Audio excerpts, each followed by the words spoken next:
Hi friends, welcome to my channel. ಎಲ್ಲರೂ ಹೇಗಿದ್ದೀರಾ friends? ಬನ್ನಿ, ನಾನು ಇವತ್ತೊಂದು ಹೆಲ್ದಿಯಾದಂಥ ಒಂದು ಗ್ರೇವಿ ರೆಸಿಪಿನ ಹೇಳ್ಕೊಡ್ತಾ ಇದ್ದೀನಿ. ತುಂಬಾ ಟೇಸ್ಟಿಯಾಗಿರುತ್ತೆ. ಇದು ಬಂದು ಪಾಲಕ್ ಚಿಕನ್ ಅಂತ. ತುಂಬಾ ಈಸಿಯಾಗಿ ನೀವು ಮನೆಯಲ್ಲಿ ರೆಡಿ ಮಾಡ್ಕೋಬೋದು. ನೀವು ಫಸ್ಟ್ ಟೈಮ್ ವಿಡಿಯೋ ನೋಡ್ತಾ ಇದ್ದೀರಾ ಅಂದರೆ ಪ್ಲೀಸ್ ಸಬ್ಸ್ಕ್ರೈಬ್ ಮಾಡಿ. ಪಕ್ಕದಲ್ಲಿರುವಂಥ ಬೆಲ್ಲ ಐಕನ್ನ ಒತ್ತಕ್ಕೆ ಮರಿಬೇಡಿ ಫ್ರೆಂಡ್ಸ್. ಬನ್ನಿ, ಪಾಲಕ್ ಚಿಕನ್ ಹೆಂಗೆ ಮಾಡೋದಂತ ನೋಡೋಣ. ಇವಾಗ ಫಸ್ಟಿಗೆ ನಾನು ಮಸಾಲನ ರೆಡಿ ಮಾಡ್ಕೋಬೇಕು. ಇದಕ್ಕೆ ನಾನೇನು ಮಾಡ್ತಾ, ಒಂದು ಮಿಕ್ಸಿ ಜಾರ್ ತಗೊಂಡು ಇದಕ್ಕೆ ನಾನೊಂದು 2 ಟೊಮೆಟೊ, ಆಮೇಲೆ ಒಂದು 3 ಗ್ರೀನ್ ಚಿಲ್ಲಿನ ಹಾಕ್ಕೋತಾ ಇದ್ದೀನಿ. ಆಮೇಲೆ 1 ಸ್ಪೂನು ಜೀರಾ, ಆಮೇಲೆ 1 ಸ್ಪೂನು ಧನಿಯಾ ಹಾಕ್ಕೊಂಡು, ಆಮೇಲೆ 1 ಸ್ಪೂನಷ್ಟು ನಾನಿವಾಗ ಸೋಂಪನ್ನ ಹಾಕ್ತಾಯಿದ್ದೀನಿ. ಹಾಕಿ ಇದನ್ನು ಚೆನ್ನಾಗಿ ಫೈನ್ ಪೇಸ್ಟ್ ಮಾಡ್ಕೋಬೇಕು. ಇವಾಗ ನಾನು ಫೈನ್ ಪೇಸ್ಟ್ ಮಾಡ್ಕೊಂಡು ಬಂದೆ ನೋಡಿ. ಈ ಥರ ನುಣ್ಣಗೆ ಪೇಸ್ಟ್ ಮಾಡ್ಕೊಳ್ಳಿ, ಪಕ್ಕದಲ್ಲಿ ಇಟ್ಕೊಳ್ಳಿ ಇದನ್ನು. ಇವಾಗ ಗ್ಯಾಸ್ ಆನ್ ಮಾಡಿಕೊಂಡು ಇವಾಗ ನಾನೊಂದು ಬಾಣಲಿನ ಇಡ್ತಾಯಿದ್ದೀನಿ. ಈ ಬಾಣಲಿಗೆ ಒಂದು 4 ಸ್ಪೂನಷ್ಟು ಆಯಿಲ್ನ ನಾನಿವಾಗ ಹಾಕ್ತಾಯಿದ್ದೀನಿ. ನೀವು ಮನೆಯಲ್ಲಿ ನಾರ್ಮಲಾಗಿ ಯಾವುದು ಕುಕ್ಕಿಂಗ್ ಆಯಿಲ್ ಯೂಸ್ ಮಾಡ್ತೀರೋ ಅದನ್ನೇ ಹಾಕ್ಕೊಳ್ಳಿ. ಇದಕ್ಕೆ ನಾನಿವಾಗ ಚಕ್ಕೆ, ಲವಂಗ, ಪಲಾವ್ ಎಲೆ, ಆಮೇಲೆ ಏಲಕ್ಕಿ ಹಾಕ್ಕೊಂಡು ಒಂದು ಸ್ವಲ್ಪ ಬಿಸಿ ಮಾಡ್ತಾಯಿದ್ದೀನಿ.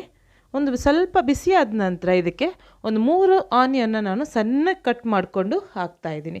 ಹಾಕ್ಕೊಂಡು ಚೆನ್ನಾಗಿ ಇದನ್ನು ಕಲರ್ ಚೇಂಜ್ ಆಗಿ ಬರುವವರೆಗೂ ಇದನ್ನು ಸ್ವಲ್ಪ ಫ್ರೈ ಮಾಡ್ಕೋಬೇಕು. ಇವಾಗ ಚೆನ್ನಾಗಿ ಫ್ರೈ ಆಯಿತು ನೋಡಿ ಆನಿಯನು. ಇವಾಗ ನಾನು ಇದಕ್ಕೆ ಒಂದು ಸ್ಪೂನು, 1.5 ಸ್ಪೂನಷ್ಟು ನಾನಿವಾಗ ಶುಂಠಿ ಬೆಳ್ಳುಳ್ಳಿ ಪೇಸ್ಟನ್ನು ನಾನಿವಾಗ ಹಾಕ್ತಾಯಿದ್ದೀನಿ. ಹಾಕ್ಕೊಂಡು ಅದರ ಹಸಿ ಸ್ಮೆಲ್ ಇರುತ್ತಲ್ಲ ಅದೆಲ್ಲ ಹೋಗಿ ಒಂದು ಒಳ್ಳೆ ಅರೋಮ ಬರುವವರೆಗೂ ಇದನ್ನು ಚೆನ್ನಾಗಿ ಫ್ರೈ ಮಾಡ್ಕೋಬೇಕು. ಇವಾಗ ಚೆನ್ನಾಗಿ ಫ್ರೈ ಆಗ್ತಾ ಬಂತು. ಇವಾಗ ನಾನು ಇದಕ್ಕೆ ಆವಾಗಲೇ ಮಾಡಿರುವಂಥ ಟೊಮೆಟೊ ಪೇಸ್ಟ್ ಇದೆಯಲ್ಲ ಅದನ್ನು ಹಾಕ್ಕೊಂಡು ಚೆನ್ನಾಗಿ ಇದನ್ನು ನಾನಿವಾಗ ಬೇಯಿಸ್ತಾ ಇದ್ದೀನಿ. ಟೊಮೆಟೊ ಎಲ್ಲ ಚೆನ್ನಾಗಿ ಬೇಯಬೇಕು. ನಾವು ಹಾಕಿರುವಂಥ ಆನಿಯನ್ನು, ಟೊಮೆಟೊ ಎಲ್ಲ ಚೆನ್ನಾಗಿ ಆಯಿಲಲ್ಲಿ 1-2 ನಿಮಿಷ ಬೇಯಿಸ್ಕೊಳ್ಳಿ. ಇವಾಗ 1-2 ನಿಮಿಷ ಬೇಯಿಸಿದ ನಂತರ ಇದಕ್ಕೆ 1 ಸ್ಪೂನಷ್ಟು ನಾನಿವಾಗ ಅರಿಶಿನ ಪುಡಿ ಹಾಕ್ತಾಯಿದ್ದೀನಿ. ಆಮೇಲೆ 1 ಸ್ಪೂನು ರೆಡ್ ಚಿಲ್ಲಿ ಪೌಡರು, ಆಮೇಲೆ 1 ಸ್ಪೂನು ನಾನು ಚಿಕನ್ ಮಸಾಲ ಪೌಡ್ರನ್ನ ಹಾಕ್ಕೊಂಡು ಚೆನ್ನಾಗಿ ಒಂದು ಹಸಿ ಸ್ಮೆಲ್ ಹೋಗುವವರೆಗೂ ಇದನ್ನು ಒಂದು ಸ್ವಲ್ಪ ಫ್ರೈ ಮಾಡ್ಕೋಬೇಕು. ಇವಾಗ ನಾನು ಇದಕ್ಕೆ 3 ಸ್ಪೂನಷ್ಟು ನಾನಿವಾಗ ನೀರನ್ನ ಹಾಕ್ತಾಯಿದ್ದೀನಿ. ಒಂದು ಸ್ವಲ್ಪ ಡ್ರೈ ಅಂತ ಅನಿಸುತ್ತೆ. ಆವಾಗ ಏನು ಮಾಡಬೇಕು, 3 ಸ್ಪೂನಷ್ಟು ನೀರು ಹಾಕ್ಕೊಂಡು ಚೆನ್ನಾಗಿ ಇದನ್ನು ಬೇಯಿಸ್ಕೋಬೇಕು. ಮಸಾಲ ಎಲ್ಲ ಚೆನ್ನಾಗಿ ಬೇಯಬೇಕು. ನಾವು ಪೌಡ್ರ್ ಹಾಕ್ಕೊಂಡಿದ್ದೀವಲ್ವ, ಆ ಪೌಡ್ರೆಲ್ಲ ಚೆನ್ನಾಗಿ ಬೆಂದು ಒಂದು ಒಳ್ಳೆ ಅರೋಮ ಬರಬೇಕು. ಅದುವರೆಗೂ ಇದನ್ನು ಮೇಲ್ಗಡೆ ಎಲ್ಲ ಆಯಿಲ್ ಬಿಟ್ಕೋಬೇಕು. ಅದುವರೆಗೂ ಇದನ್ನು ಬೇಯಿಸ್ಕೋಬೇಕು. ಇವಾಗ ನೋಡಿ ಮೇಲ್ಗಡೆ ಎಲ್ಲ ಒಂದು ಸ್ವಲ್ಪ ಆಯಿಲ್ ಬಿಡ್ತಾ ಬಂತು. ಆವಾಗ ಈಗ ಇದಕ್ಕೆ ಏನು ಮಾಡಬೇಕು, ಒಂದು ಸ್ವಲ್ಪ ಸ್ಪೂನ್ ಹಾಕ್ಕೊಂಡು ಇದನ್ನು ಚೆನ್ನಾಗಿ ಮಿಕ್ಸ್ ಮಾಡ್ಕೋಬೇಕು. ಇವಾಗ ನಾನೊಂದು 1/2 kg ಬೋನ್ಲೆಸ್ ಚಿಕನ್ನು, ಅಂದರೆ ಮುಳ್ಳಿಲ್ಲದಂತಹ ಒಂದು ಚಿಕನ್ನ ತಗೊಂಡಿದ್ದೀನಿ. ನೀವು ಬೇಕಂದರೆ ಮುಳ್ಳಿರುವಂತಹ ಚಿಕನ್ನು ಹಾಕ್ಕೋಬೋದು. ನಾನಿವಾಗ ಬೋನ್ಲೆಸ್ ಚಿಕನ್ನ ಹಾಕ್ಕೊಂಡು ಚೆನ್ನಾಗಿ ಇದನ್ನು ಮಿಕ್ಸ್ ಮಾಡ್ತಾಯಿದ್ದೀನಿ. ಇದಕ್ಕೆ ಬೋನ್ಲೆಸ್ ಚಿಕನ್ ಹಾಕ್ಕೊಂಡ್ರೆ ತುಂಬಾ ಟೇಸ್ಟ್ ಚೆನ್ನಾಗಿ ಕೊಡುತ್ತೆ. ಇದು ಹಾಕ್ಕೊಂಡು ಚೆನ್ನಾಗಿ ನಾನಿವಾಗ ಮಿಕ್ಸ್ ಮಾಡ್ಕೊಂಡಿದ್ದೀನಿ. ಇದು ಚೆನ್ನಾಗಿ ಮಿಕ್ಸ್ ಆದ ನಂತರ ಇದಕ್ಕೆ ರುಚಿಗೆ ತಕ್ಕಷ್ಟು ಉಪ್ಪನ್ನ ಹಾಕ್ತಾಯಿದ್ದೀನಿ. ಇವಾಗ ಹಾಕ್ಕೊಂಡು ಚೆನ್ನಾಗಿ ಇದನ್ನು ಮಿಕ್ಸ್ ಮಾಡ್ಕೊಳ್ಳಿ. ಈ ಥರ ಚೆನ್ನಾಗಿ ಮಿಕ್ಸ್ ಮಾಡ್ಕೋಬೇಕು. ತುಂಬಾ ಟೇಸ್ಟಿಯಾಗಿರುತ್ತೆ ಈ ರೆಸಿಪಿ. ಆಮೇಲೆ ಇದೊಂದು 10 ನಿಮಿಷದಲ್ಲೆಲ್ಲ ನೀವು ರೆಡಿ ಮಾಡ್ಕೋಬೋದು. ಇವಾಗ ಚೆನ್ನಾಗಿ ಮಿಕ್ಸ್ ಆದ ನಂತರ ಇದಕ್ಕೆ ಒಂದು 1/2 ಕಪ್ಪಷ್ಟು, ಜಾಸ್ತಿಯನ್ನು ನೀರು ಹಾಕೋಕ್ಕೆ ಹೋಗಬೇಡಿ. ಅಂದರೆ ಪಾಲಕ್ ಹಾಕ್ತೀವಲ್ವ, ಆವಾಗ ಪಾಲಕ್ಕು ನೀರು ಬಿಟ್ಕೊಳ್ಳುತ್ತೆ. ಅದಕ್ಕೋಸ್ಕರ ಒಂದು 1/2 ಗ್ಲಾಸಷ್ಟು ನೀರನ್ನ ಹಾಕ್ತಾಯಿದ್ದೀನಿ. ಗ್ಲಾಸ್ ಅಥವಾ ಕಪ್ಪು ಯಾವುದು ಆಗುತ್ತೆ.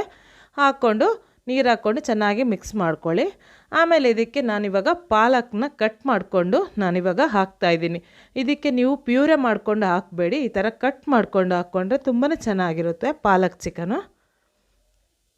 ಇವಾಗ ಹಾಕ್ಕೊಂಡು ಚೆನ್ನಾಗಿ ಇದನ್ನು ಒಂದು ಸಲ ಮಿಕ್ಸ್ ಮಾಡ್ಕೋಬೇಕು.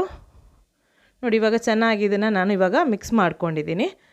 ಇವಾಗ ಚೆನ್ನಾಗಿ ಮಿಕ್ಸ್ ಆಯ್ತಲ್ವ. ಇವಾಗ ನಾನು ಇದಕ್ಕೆ ಮುಚ್ಚಳ ಹಾಕಿ ಒಂದು 10 ನಿಮಿಷ ಇದನ್ನು ಮೀಡಿಯಮ್ ಫ್ಲೇಮಲ್ಲಿ ನಾನಿವಾಗ ಇದನ್ನು ಬೇಯಿಸ್ತಾ ಇದ್ದೀನಿ. ಇವಾಗ 10 ನಿಮಿಷ ಆದ ನಂತರ ನೋಡಿ ಚೆನ್ನಾಗಿ ಎಲ್ಲ ಬೆಂದು ಕರೆಕ್ಟಾಗಿ ಪರ್ಫೆಕ್ಟ್ ಗ್ರೇವಿ ರೆಡಿ ಆಯಿತು. ಪಾಲಕ್ ಚಿಕನ್ ಗ್ರೇವಿ ತುಂಬಾ ಟೇಸ್ಟಿಯಾಗಿ ಇವಾಗ ರೆಡಿಯಾಗಿದೆ. ಇದಕ್ಕೆ ಇವಾಗ ನಾವು ಗ್ಯಾಸ್ ಆಫ್ ಮಾಡ್ಕೋಬಾರ್ದು. ಇವಾಗ ಇದಕ್ಕೆ 1 ಸ್ಪೂನಷ್ಟು ನಾನಿವಾಗ ಕಸೂರಿ ಮೆಥಿ, ರೋಸ್ಟ್ ಮಾಡಿರುವಂಥ ಕಸೂರಿ ಮೆಥಿನ ಹಾಕ್ಕೋಬೇಕು. ಆಮೇಲೆ 3 ಸ್ಪೂನು ಇಲ್ಲಾಂದರೆ 4 ಸ್ಪೂನಷ್ಟು ಫ್ರೆಶ್ ಕ್ರೀಮ್ನ ಆ್ಯಡ್ ಮಾಡ್ಕೊಳ್ಳಿ. ಫ್ರೆಶ್ ಕ್ರೀಮ್ ಇಲ್ಲ ಅಂದರೆ ಇದನ್ನು ನೀವು ಸ್ಕಿಪ್ ಮಾಡ್ಕೋಬೋದು. ಫ್ರೆಶ್ ಕ್ರೀಮ್ ಹಾಕ್ಕೊಂಡ್ರೆ ತುಂಬಾ ಟೇಸ್ಟಿಯಾಗಿರುತ್ತೆ, ಕ್ರೀಮಿ ಟೆಕ್ಸ್ಚರ್ ಕೊಡುತ್ತೆ. ಆಮೇಲೆ ಇದಕ್ಕೆ 1 ಸ್ಪೂನಷ್ಟು ಗರಂ ಮಸಾಲ ಹಾಕ್ಕೊಂಡು ಚೆನ್ನಾಗಿ ಇದನ್ನು ಮಿಕ್ಸ್ ಮಾಡ್ಕೊಳ್ಳಿ. ಮಿಕ್ಸ್ ಮಾಡಿದ ನಂತರ ಇದಕ್ಕೆ ಒಂದು ಇಡಿಯಷ್ಟು ಕೈಯಲ್ಲಿ ನೀವು ಕೊತ್ತಂಬರಿ ಸೊಪ್ಪನ್ನ ಹಾಕ್ಕೊಂಡು ಚೆನ್ನಾಗಿ ಒಂದು ಸಲ ಮಿಕ್ಸ್ ಮಾಡಿಕೊಂಡ್ರೆ ನಿಮ್ಮ ಪಾಲಕ್ ಚಿಕನ್ನು ರೆಡಿ ಆಯಿತು ನೋಡಿ. ನೋಡಿದ್ರಲ್ಲ ಫ್ರೆಂಡ್ಸ್, ಇವತ್ತಿನ ರೆಸಿಪಿ ಪಾಲಕ್ ಚಿಕನ್ ತುಂಬಾ ಈಸಿಯಾಗಿ ಆಮೇಲೆ ಡಿಫ್ರೆಂಟ್ ಸ್ಟೈಲಲ್ಲಿ ನೀವು ಮಾಡ್ಕೋಬೋದು. ಈ ರೆಸಿಪಿನ ಬಂದು ನೀವು ಚಪಾತಿ ಜೊತೆ, ನಾನ್ ಜೊತೆ, ಆಮೇಲೆ ಅನ್ನ ಜೊತೆನೂ ನೀವು ತಿನ್ಬೋದು. ತುಂಬಾ ಟೇಸ್ಟಿಯಾಗಿರುತ್ತೆ.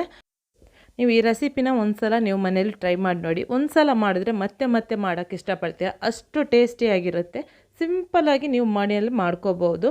ತುಂಬಾ ಟೇಸ್ಟಿಯಾದಂಥ ಒಂದು ರೆಸಿಪಿ. ಇವತ್ತಿನ ರೆಸಿಪಿ ನಿಮಗೆ ಇಷ್ಟ ಆಯಿತು ಅಂತ ಅಂದ್ಕೋತೀನಿ. ಹಾಗೆಯೇ ಇಷ್ಟ ಆದರೆ ಈ ವಿಡಿಯೋಗೊಂದು ಲೈಕ್ ಕೊಡಿ. ನೀವು ಟ್ರೈ ಮಾಡಿ ಇದು ಹೆಂಗಾಯಿತು ಅಂತ ನನಗೆ ಕಮೆಂಟಲ್ಲಿ ಕಮೆಂಟ್ ಹಾಕಿ. ಈ ರೆಸಿಪಿನ ನೀವು ಫ್ಯಾಮಿಲಿ, ಫ್ರೆಂಡ್ಸಿಗೆ, ರಿಲೇಟಿವ್ಸ್ಗೆ ಎಲ್ಲರಿಗೂ ಶೇರ್ ಮಾಡಿ. ನೆಕ್ಸ್ಟ್ ಹೊಸ ರೆಸಿಪಿಯೊಂದಿಗೆ ಬರ್ತೀನಿ. ಬಾಯ್.